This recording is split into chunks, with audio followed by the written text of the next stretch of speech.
Bet you were expecting a bite then. So was I.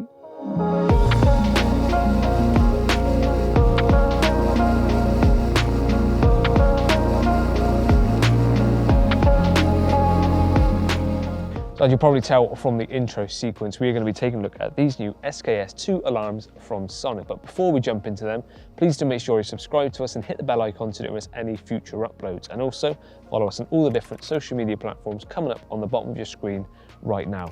So in this video, I'm going to tell you 4 key things you need to know about the SKS2 alarms.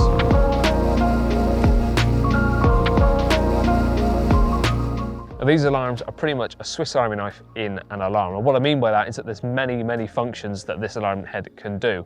Just like the SKS originals, they're very popular alarms, and that's why they brought out the second iteration. But they've made a few adjustments to these because they've listened to the customers. A few little things that could have been improved upon have been, and that's where we land with these. So we'll start with the actual form of them. I think they look quite nice alarms, and it's not just the shape of them that is sort of nice to look at, but it makes sense in the way that it's shaped as well. Starting off with the top down, the snag ears that are inbuilt, they're not spindly little things, it's actually integrated into the shape of the alarm. So they're quite tall. The rod will slot down in the middle there, and then you've got rubber inlays on the inside there. That's actually gripping onto my finger, just put my finger in there. So it's really going to stop your rod from sliding front to back. And also those elongated snag ears have 2 functions actually. It stops your rod from getting pulled left to right on savage takes left to right, not that I've had any today. But also, because they're slightly higher, these LEDs at the top are now really visible from left to right. So wherever you are in your swim, your rod is no longer going to be obscuring the LEDs. So you'll know exactly what rod's going off when, whether it's a forward take or drop back. You should know because you can see them nice and clearly. All the buttons are easy to reach. You've got a volume, on-off, sorry, and then a function button, I'll get onto that in a second, a volume, tone and sensitivity, the speaker here, and on the bottom you've got a 2.5mm out jack, so that's perfect for any kind of illuminated hangers.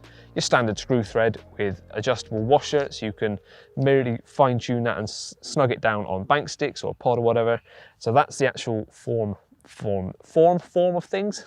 I don't know where it's going with that. That's the form of these alarms. And on the back, one of the simple things to let you all know about is it takes AAA batteries, as do all the items I'm going to show you today. So they're not the expensive stubby batteries or the flat ones, nice and readily available. It uses quite a few, I think it's 2 per head, 3 in the receiver I believe, it might be 2 in the receiver and 3 in the actual BIVVY light. So quite a few, but they're readily available and cheaper. Now moving on to what the alarms actually do. On off, on the left, that's actually just turn it off, I didn't realise it was already on. Press again. It will turn on. It doesn't make a noise when you turn it on, but it does let you know it's on by flashing the LEDs on the front. The right hand button is the function button. Again, I'll get onto that in a second, but then you've got the volume. You can run through those. That includes a silent mode, so if you don't want this to make any noise, you can have it on silent, then pick it up through the receiver or your BIVVY light, but I'll put it back on like so. Then we've got tone, which is the middle button. So you've got several different tone settings you can go through. And then the last button is S, sensitivity. You've got 4 different sensitivity modes, 1, 2, 3, and 4. 4 being the most sensitive. So at the moment, this is on 4. You can see just how sensitive that is. Very little movement in that line to get some indication. If I just quickly go through to the very first one, which is number 1, as you can see, there's a hell of a lot more movement in there before I get any kind of indication. Great for if you're getting false bites, false indication, it's windy, it's a lot of chop on the water. You can reduce the sensitivity down. As I go through it, of course, the sensitivity increases, and I put it back onto its most sensitive because it's nice and flat calm today, so that's the one I'm going to leave it on.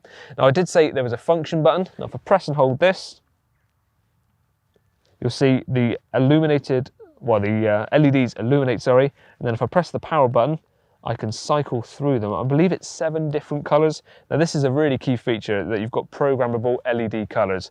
And whatever I set this on, I'm going to leave it now on red. That's now saved as red. This transfers across to both the BIVVY light and the receiver. So everything links up to each other. It's all a cohesive system in that everything speaks to each other. Whatever I change on here, whether it be the tone, the LED colour, it will translate over to the receiver. So it's quite a lot packed into this little alarm head. I think you'll agree it's pretty impressive. The sensitivity is there, that's the main thing you want it to do. But it's got all these other little options for you as well. And one last thing to pick up on is that you can actually have this as a night light. If you press and hold the T button, you then get a very dim of the same color that you set. So obviously you're not going to be able to see this in daylight, but as soon as that starts to get dark, you've got a really dim light that just perfect for having more of a whereabouts of where your rods are at night, just seeing where your rods are. And night lights, they're pretty self-explanatory, just a bit helpful. So it's nice that it's got that inbuilt on them. And these are a lot of features that you could expect to pay a lot more for in some other brands' alarms. So that is one very impressive alarm head, and yet there's more to come.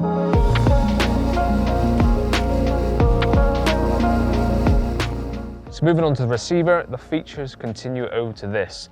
So if I press and hold the on button, as you'll see, the LEDs flash, but there's no noise. So you don't need a noise every time you're turning something on. Odds are if you're turning something on, you know you're turning it on. So you don't need it to make a noise all the time. But if it makes a noise turning off, that's probably more helpful, just in case you didn't realize you were pressing on that button when it's in your pocket. A little bit of audible noise, you'll think, I didn't mean to turn it off, so I'll turn it back on. So no noise, but LEDs flash when you turn it on. And that's the first button. Then you've got volume in the middle, which as you can hear, goes pretty loud. And then you've also got a mute function. So as you can see, the alarm head's making noise, but this isn't. I've got this set to vibrate. So as you can hear that, it's quite a strong vibrate. Don't know if I was losing my train of thought there, but I'll put the volume back on so I can have it. Ooh, fish just rolled. I can have it so it makes volume and vibrate. And then the last one is M. So if I press that, that's different modes, but it's also your memory function. So a short press will tell me which one was last to go off with a short press. But if I press and hold that, you get a vibrate, and then I can scroll through it with the M button. So I can have it as completely muted. So it's just vibrating and making the LEDs come on. If I press and hold the M button and open it up again and change the mode, I can have just noise, but no vibrate. And then press and hold again, so it opens up the modes.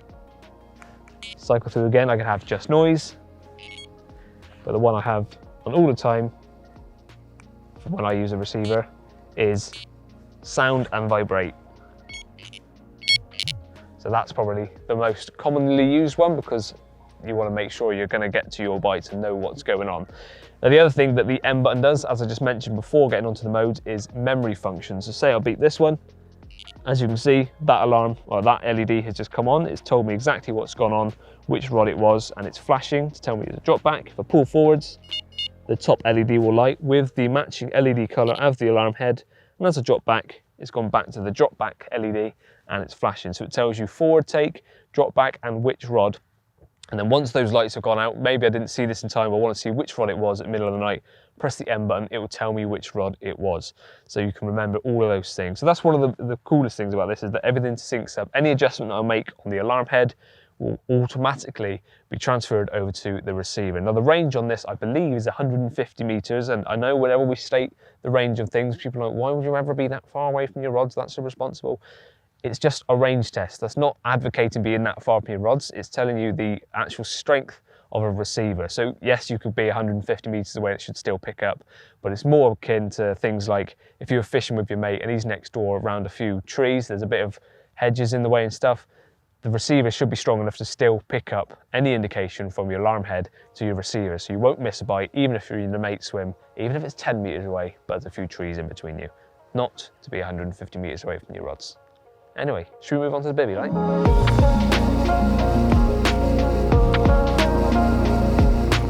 And then we have the BIVVY light, and its only function is to help you see in your BIVVY at night. No other features. Okay, you know I'm talking crap because everything else is feature packed, and this is no different. So we go around all the buttons on the outside. We've got on off, which is nice and obvious, obviously. Press and hold that, it turns on, flashes, and lets you know it's on. This is now in a standby mode, so that will only illuminate when I get a take. So as you can see, oh, everything's beeping at me now. I've got this quite loud, so I'll turn that down. That's one of the other features. You can change the volume on this. You can have this muted, as I have now, so it's just that and that. But you can also have volume coming from this. You can have the receiver completely off and use this as a receiver at night. You could have everything on and this off. Completely customizable to you. So that's the volume function on this. I will put it back on just so I can show it works. But the on-off is now on standby. Next to that is LED on-off. So this is how you can use it as an actual BIVVY light. So if we just press that one, as you can see, the LEDs have come on. We'll press it again, it's now turned off. The next button is the volume button, which I've already touched upon. And then we've got brightness, that's the fourth button. So if I turn the LEDs back on, you might not be able to see this very well in this shot, but I have got some cutaways